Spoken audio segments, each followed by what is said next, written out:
Coucou, ravie de vous retrouver, j'espère que pour vous tout va bien. Je vous souhaite la bienvenue dans cette vidéo où nous allons découvrir ensemble l'oracle du bouddhisme, 52 cartes pour atteindre la paix intérieure et le bonheur véritable, une création de Lama Tendar et Annie Deschênes qui est parue aux éditions Médicis, qui font partie du groupe Très Daniel. Alors, à l'intérieur, nous allons avoir 52 cartes rondes. Alors, je trouve ça sympa, c'est original, ça change. Un livret d'accompagnement de 136 pages en couleur. Et en ce qui concerne son prix, il est de 26 euros. Alors, on va prendre un petit instant pour regarder le coffret. Parce qu'il est vraiment très beau. Je trouve que l'illustration est élégante, raffinée. Puis alors en plus, le nom qui ressort en doré dans le bandeau central. Ouais, vraiment un très joli coffret.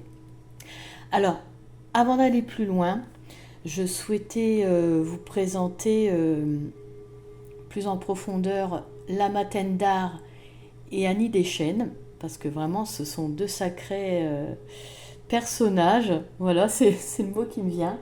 Parce que Lama Tendar est un moine bouddhiste tibétain depuis l'âge de 12 ans.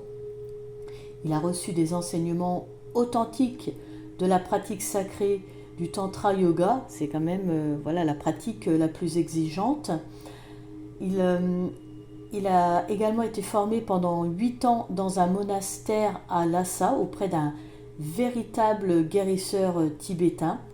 Il s'est également formé pendant 16 ans dans un monastère en Inde et est devenu enseignant en bouddhiste Mahayana.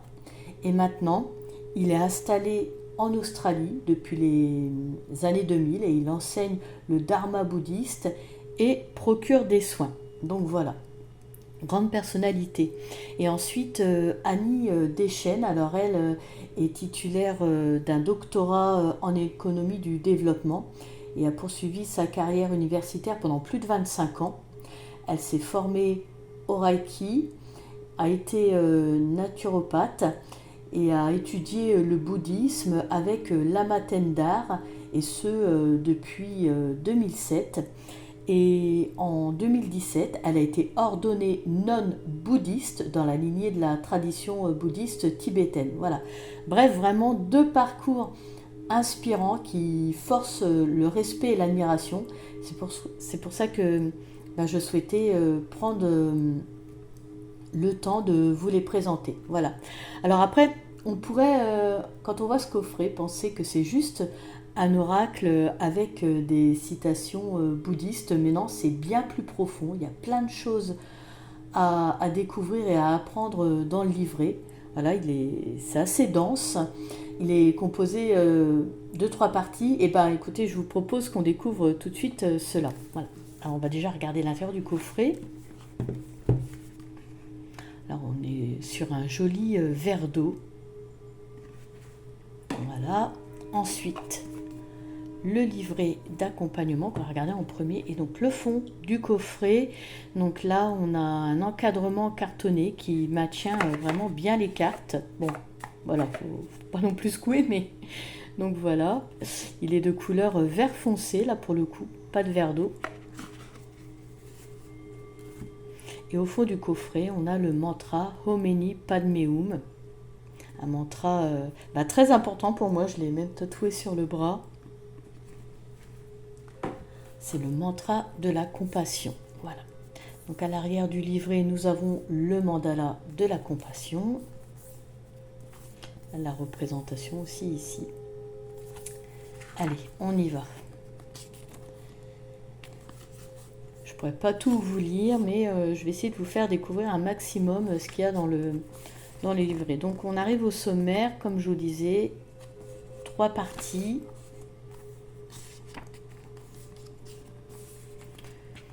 Une introduction, l'histoire de ce coffret.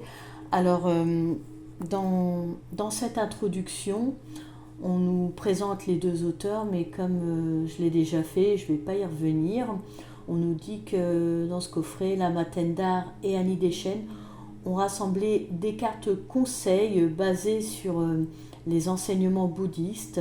Ils souhaitent que ce coffret devienne un compagnon de cheminement qui nous transmettra des connaissances qui nous procureront sagesse et protection pour faire en fait émerger notre cœur aimant.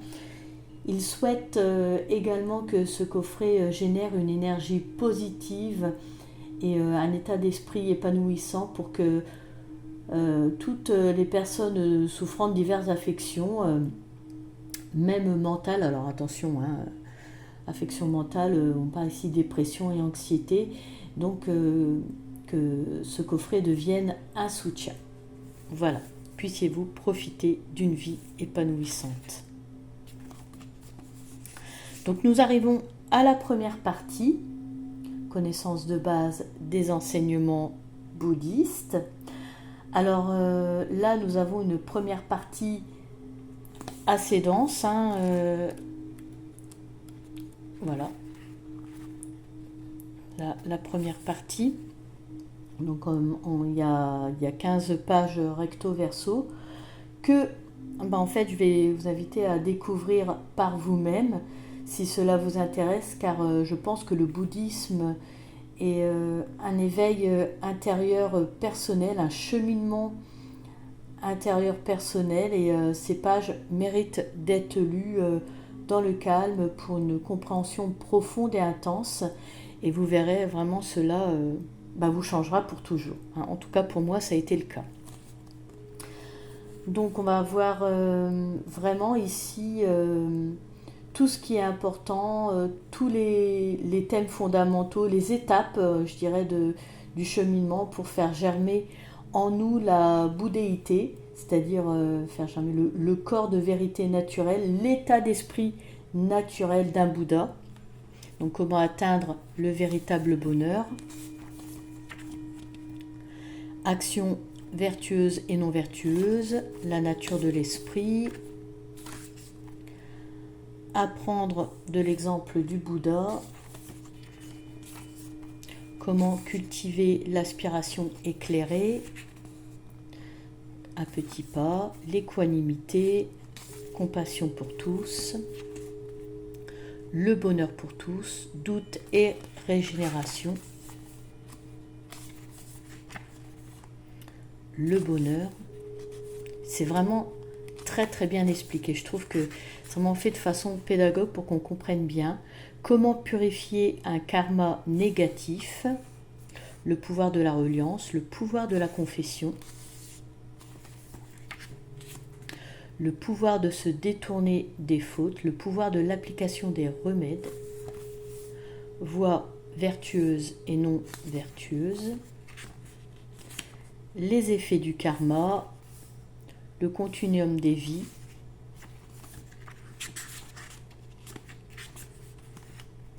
entraînement de l'esprit bouddhiste, l'esprit basique, l'esprit très subtil, les 6 royaumes de l'existence, les étapes de l'apprentissage, une introduction à la littérature bouddhiste, le chemin de l'illumination, enseignement sur le vide, la nature de l'existence, la loi du karma et un à propos de l'esprit. Et ensuite, nous arrivons à la deuxième partie. Donc, dans cette deuxième partie, comment travailler avec cet oracle. Donc, bien sûr, là, ici, on va voir comment travailler avec. Donc, on peut l'utiliser de nombreuses façons. Alors, soit tirer une carte pour un message ponctuel, tirer un certain nombre de cartes afin de clarifier une situation donnée. Nous pourrons également explorer des chemins qui développeront nos qualités intérieures. Et enfin, les cartes pourront aussi enrichir notre méditation, et elles nous aideront à nous renforcer spirituellement et à entretenir notre cœur aimant. Ensuite, ici, donc, on nous présente le mandala de la compassion, que l'on retrouve donc dans le livret. Et puis au dos des cartes, il a été peint par Annie Deschênes sous la direction de son maître Lama Tenda. Voilà.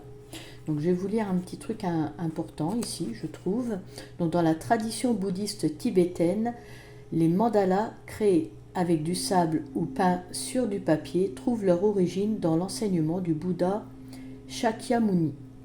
Les détails du mandala, y compris sa structure, ses couleurs et ses symboles, se transmettent via une tradition orale ininterrompue de maître à l'élève. La création de mandala fait partie des méthodes bouddhistes d'entraînement de l'esprit visant à cultiver les qualités intérieures de sagesse et de grande compassion. Alors, le mandala de la compassion donc, représente l'esprit, le corps et la parole d'Avalokiteshvara, dont le nom signifie Bouddha de la compassion, et il symbolise l'essence de la grande compassion chez tous les Bouddhas et leurs disciples. C'est pour ça que j'en parle. Donc, et c'est pour ça aussi que je vais vous lire aussi ce petit passage, parce que donc là, on détaille tout le mandala de la compassion, et je vais en fait vous parler du centre ici. Donc au centre du mandala de la compassion se trouve un palais carré à 4 portes. Au centre du palais, au sommet du lotus multicolore à 8 pétales, est représenté Avalokiteshvara, dont le nom est le lotus qui représente la pureté. Le lotus a beau pousser dans la boue, sa fleur est totalement pure. Voilà. Donc, par contre, je ne vais pas vous détailler tout le reste parce que c'est vraiment trop long. Il y a plein de détails. Mais donc, la suite, ça va être ça. Voilà. Donc, ensuite, on nous détaille la représentation Teshvara. On nous dit que en fait on peut le solliciter en prononçant son nom ou en disant le mantra de la compassion, Homini Padme Hum. Ensuite, nous avons ici le mantra de la grande compassion à réciter en fait si nous voulons lui réclamer une aide urgente. Voilà. Donc après les pages suivantes, on voit tous les détails du mandala et leur signification.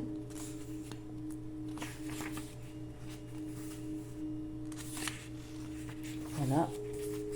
Ensuite, donc là, générer un espace pur avec le mandala de la compassion. Donc on nous explique comment faire.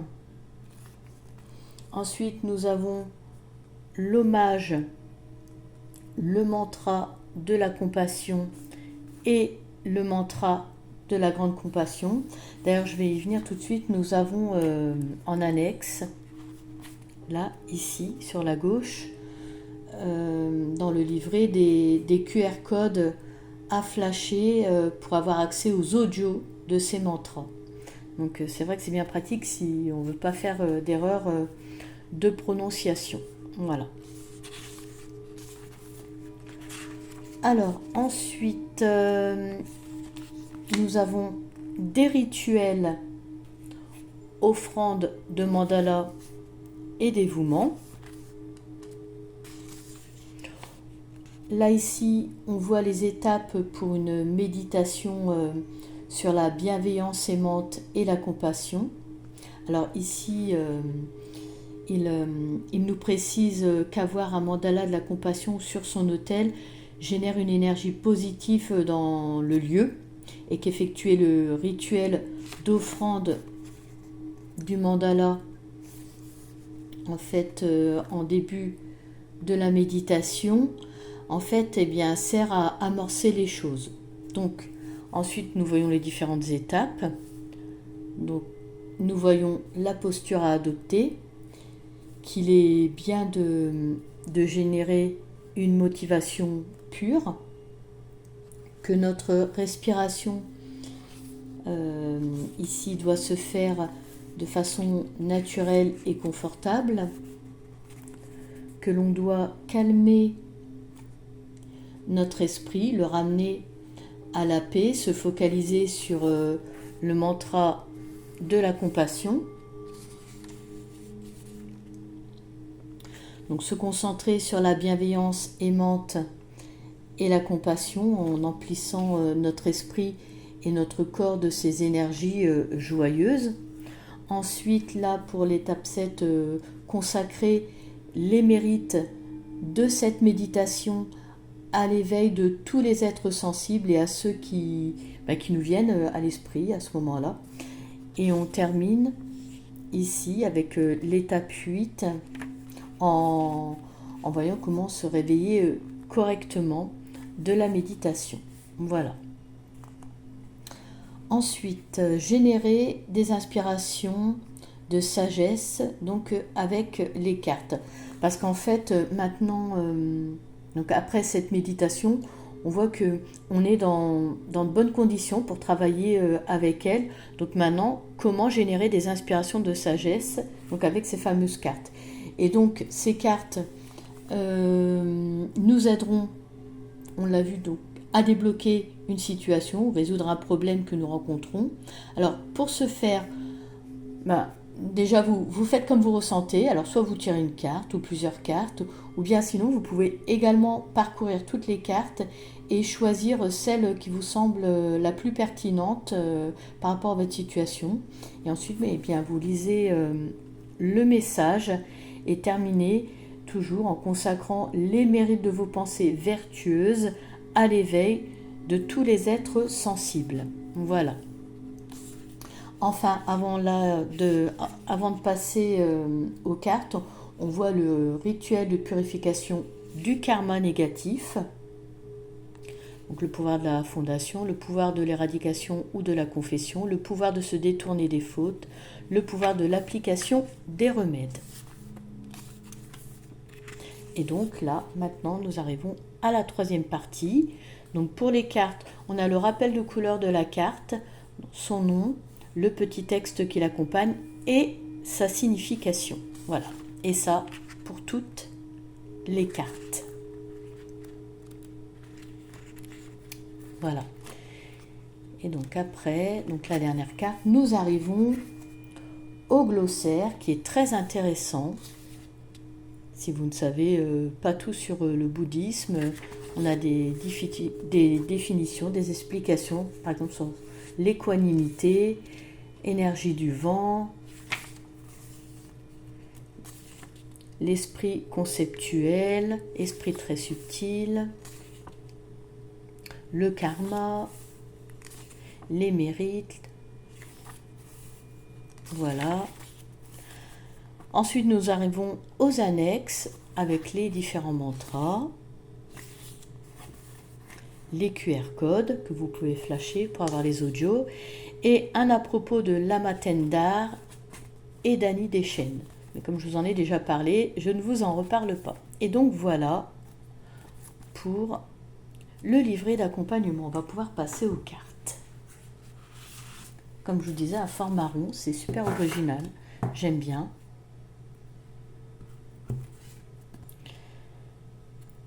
Alors, la première carte, esprit innocent, les actions laissent des empreintes dans votre esprit, ces marques se dissolvent comme si vous écriviez sur l'eau. Il est donc possible pour vous de changer vos habitudes. Alors, je vais en laisser un mandala de la compassion ici. Voilà. Seconde carte, amour, seconde après seconde, gardez votre bel esprit engagé dans la vertu de générer l'abondance pour tous les êtres sensibles. C'est cela la bienveillance aimante. Alors, très jolie couleur pastel sur chaque carte. Alors, je ne vous lirai pas à chaque fois tous les messages, sinon ça va être beaucoup trop long. Alors, ce rose là, je l'aime beaucoup. Hein. On voit je ne sais pas si vous voyez à l'image en transparence le mandala. Donc manifestation, la création commence par des idées. Choisissez les idées à contempler pour vous offrir une vie épanouie. Ensuite, nous avons le karma. Alors si vous voulez lire chaque message, je vous laisse le temps de mettre à pause pour chaque carte. Prière, vertu, dévouement, spécificité, impression, défaut. Alors, les cartes sont très agréables au toucher, ça a un effet mat. Moi j'aime beaucoup. Observation,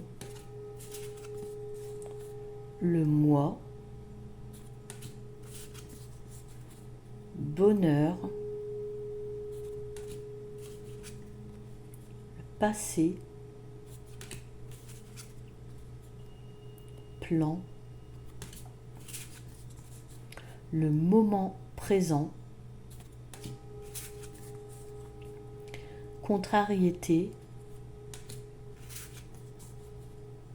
motivation, compassion, humilité, réjouissance, remords, affliction mentale, attachement, colère, léthargie, conscience de soi, anxiété, pression sociale, perte, limitation, attente, un moment pour penser à vous,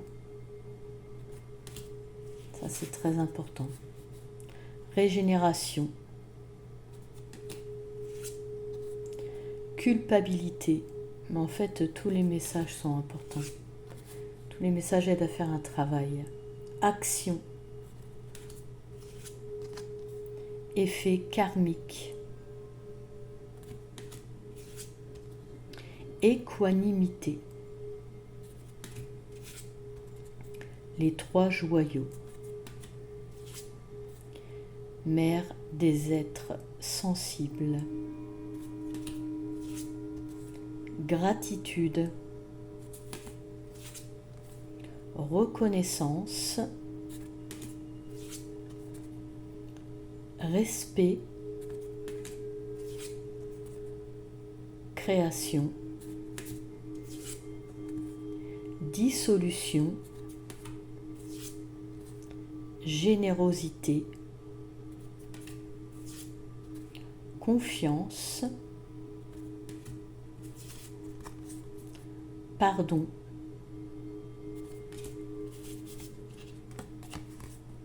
aspiration éclairée, émancipation, mentalité et pour finir, transformation. Alors je vous propose qu'on s'offre une carte pour voir la signification. Elle est vraiment au hasard. Hop. Eh bien, on va prendre celle du dessus. Donc nous sommes sur anxiété. Donc le message, l'anxiété est une peur résultant de l'incertitude. Le moyen de réduire l'anxiété face à quelque chose est d'en savoir plus sur le sujet. Vous serez surpris de constater tout ce que vous savez et que vous pouvez donc déjà régler. Alors on va regarder dans le livret d'accompagnement. Ah bah alors,